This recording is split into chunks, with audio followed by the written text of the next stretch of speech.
Hey paddlers, welcome to another exciting episode of Coffee and Talk. And today we're talking about A club being inclusive or exclusive? Today we're having coffee at the Padel Club. Yeah, with a little bit of gossip. I like it. Okay, so what exclusive coffee do you Oh have my right God, now? man. This is a double shot with this incredible, you got this one from Grande Italia Espresso blend. I'm having a double shot, straight, no sugar. Feel the bitterness, the sweetness of the espresso shot. Wow. Where'd you That's get this good. beautiful thing, man? Oh man, this is Sakusa, man. They're a family there in my local town in Connecticut and Newington. Actually, very close to my club.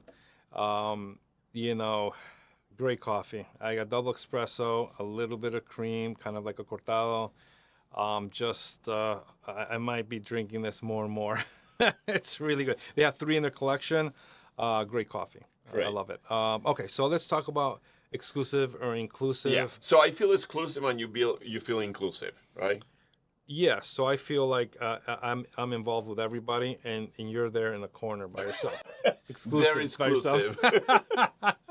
So what do you do? I mean, what is what the right model? what is the right formula? You know what I mean? Right, We right. have these exclusive clubs where it's members only. Mm-hmm. Sort of like the reserves type of clubs. Not for you though, because No, you can't afford obviously that. the reserves type of clubs, and then you have the inclusive that you have, the pay to play type of clubs. But even an exclusive club, you still can have guests. But the thing I guess is what is your model? And it could also be kind of, we've seen a mix in between. I like the hybrid model. So yeah, you have the hybrid, but in the hybrid, do they have enough amenities to be in a membership club? Do you know what I'm saying? So it's kind of like, is it worth it or not? Yeah. And a lot of these clubs in the middle, sometimes it really isn't. You know what I'm saying? So, and then sometimes if you're being too exclusive, I mean, you're leaving and you're not charging enough, right? You're leaving money on the table. So it's trying to create the right model for the market and also for the area, So we went to New York and we saw the reserve there, and that's very exclusive. I mean, there's a lot of people there in New York. It's very expensive. They only had, 3 quarts? Yeah. So there's only so many people that can have it and have a waiting list. So it's very exclusive. Yeah. But if you have somewhere where nobody knows Padel, there's not a lot of people. There's not a lot of demand. It's going to be very hard. Which one? We saw the one in Philly, right? The Ballers.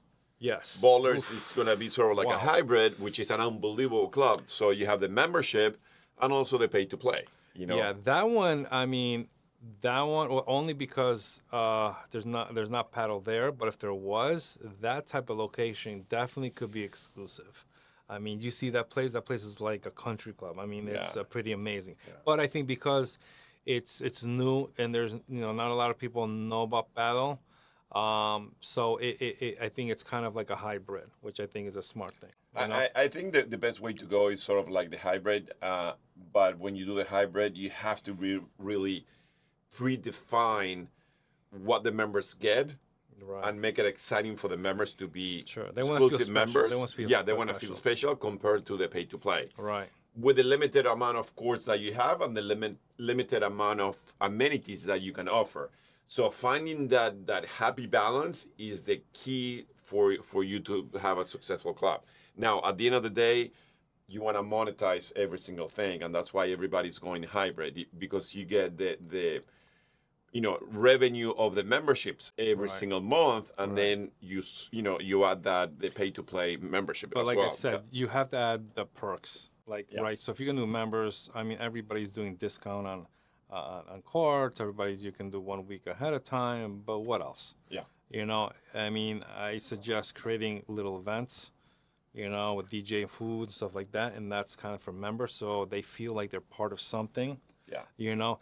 Little things like that will get people to say, yeah, I want to be a member. That's just worthwhile. Like you always said, it's all about creating the different verticals. Yeah. What are the things that you can offer at the club? Let's say if you have a gym, if you have a cold plunges, if you have a sauna, for example, here at Reserve, you have the second floor is where it's only for members. So we have the cold plunges, the steam room, the sauna, the super luxurious, locker rooms and things like that, and the gym too. You know what I mean? So that makes the member feel special. You're separated from all the pay-to-play players, which I think Well, I mean, that's a good way to go. well, yeah. So Reserve has here in Miami 3 clubs. One is on Seaplane, which they're revamping, and that one's open to anybody. Then they have the Design District, which is only members, and then they have here, which is only members. But even within the only members, you still have guests. You can have guests come in. They're just gonna pay more, and here they've done a good job of kind of giving like the second floor to members only. And that's where you're gonna get the nicer bathrooms, nicer showers, the cold plunge, all the perks, that you can have the workout area. And they do a good job of you need a fob to get in there. Yeah. So the people who are paying extra, they feel okay, they get extra. Yeah.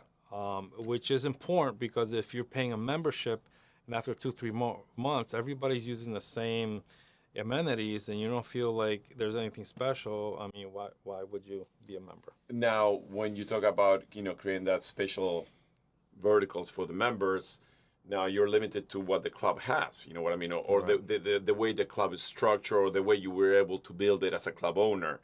So how do you make those special member sanctuaries separated for the non-members? Right, And I think that's when you're developing with the architects the look and feel of the club and the whole layout. I think it's important to have that section for members exclusive, with a door, with a sliding door or something where, the non-members kind of said, oh, I want to be part of that. You know what I mean? So I think that's the best way. 100%. Now looking at the other way, right? So if you're in an area that it doesn't have demand for members, nobody knows about Padel, maybe it's not an affluent area, and you're trying to do a members, you're excluding a lot of people. Yeah. People may not be able to afford the membership. There's not demand yet for it. Or let's say you just don't have enough amenities there, you're not gonna create, the need for a membership, and then you may just lose a customer in general. Yeah. They may not go there just because they feel like, oh, I'm not gonna pay that amount. Yeah. So you have to know your customers and your market. At the beginning, a lot of times we have seen here on Noodle Clubs memberships and pay for free, And that doesn't work because you're trying to get members, but then all of a sudden now you get more demand, and now you're leaving a lot of money on the table. And we see that in one of the clubs that we do some consulting with. And then the other problem that we see is that they oversell the memberships. Right. And now you got too many members with the amount of courts that you have, and now all the members are complaining, you're charging me this. You got it. I can never play in the court that I want to play or use the amenities that I want to play because there are always 100 people playing on it. Right. So that's not a horrible thing, but you do have to adjust there. Yeah, you have to be very smart. And at that point, maybe you undercharge the membership. Yeah. You know what I'm saying? Or maybe now you have to invest into more courts, or limit now, cap off the members. But that membership is giving you projected revenue. Yeah. So, and that's in this industry, projected revenue is great because you don't know. It rains today. Boom, that's it. You can't project that much. But if you have memberships, you already know what you're going to get every month, and that should cover your overhead or a certain percent of overhead. So you already know that. So if you have a bad month where it rains, a week, you're not going to get killed. So that really does help a membership, but you have to create value there for that membership. Value. That's the secret. Exactly. So which way should you go? I mean, I guess it depends on your customers and your market and your model, but we've been seeing more and more hybrid type of models here, or really far off, exclusive and inclusive. We talk to some owners and they're focused inclusive, they want everybody to be able to play, Excellent. And we have different models. So we want something more exclusive, and it's just, I guess it depends on your model and your market. So guys, thank you for watching, and please click the notification button, share, like, and subscribe because we need your support, we need your help, and we're here to help the sport and to help you succeed in this beautiful sport. And guys, tell me what you think. I mean, are you a member at an exclusive club? And what are your thoughts? Or are you a member of an inclusive club? And what are your thoughts there? Send me some comments on what your experiences are. All right, guys, thanks for joining us at Coffee and Tongue. See you to the next one.